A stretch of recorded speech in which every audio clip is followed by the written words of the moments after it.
Okay, let's talk about lawns. Your average suburban American spends their lives pruning and mulching and weeding and training and sprucing, all in a vain effort to attain that most vaunted Gardening Society award. All unwary lawn owners, be aware of the nice elderly couple down the corner and their uncommon competitive wrath. Now me, I don't get this. I mean, they're just weeds, right?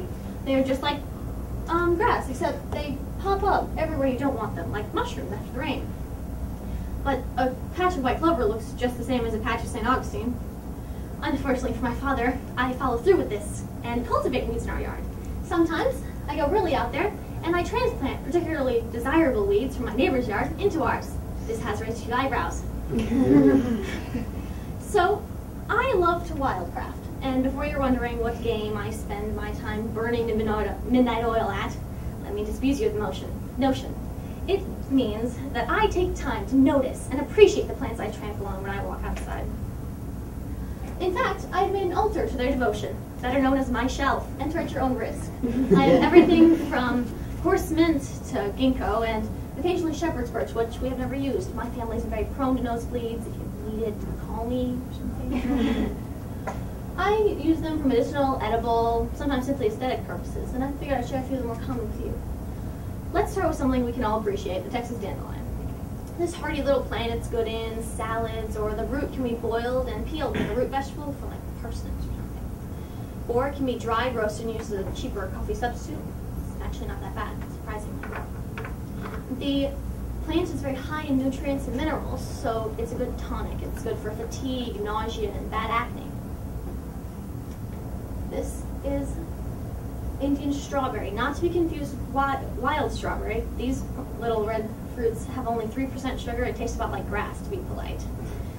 The only difference being the yellow flowers rather than white. Their leaves, however, make a good detox. They help cleanse the blood and taste rather fruity. If you're being brave, you can grind it up and smear it on your face. It looks like meat pulp, but it's really good for acne. My personal favorite is sweet violet. You can use the roots, but they're rather emetic, so they make you throw up. I'll get in trouble. Avoid them. The flowers are purple in the spring, and it tastes really good in salads. But what I do is I make an herbal infusion. Don't mock it yet. That's some of the best stuff you'll try, hot or cold, and it's just as good for you or better than water. You sweeten it with sugar, lemon, and honey, and I drink with everything. Here we have lemon balm. It's not catnip, I promise. It smells like citrus when crushed, and you can smell the patch behind our shed all the way up by the house on warm days. It makes a good tea, and it's good for nervous exhaustion, tension, anxiety. It's my beverage of choice during finals week. And it's good to help cranky children fall asleep. Now, this singularly inviting plant is called prickly lettuce. Man has propagated every type of lettuce you'll see in the supermarkets from this lovely, thorny little plant. Now, while you can eat it, it never makes my mom very happy because it's rather tedious to prepare with the peeling and inadvertent tongue piercings.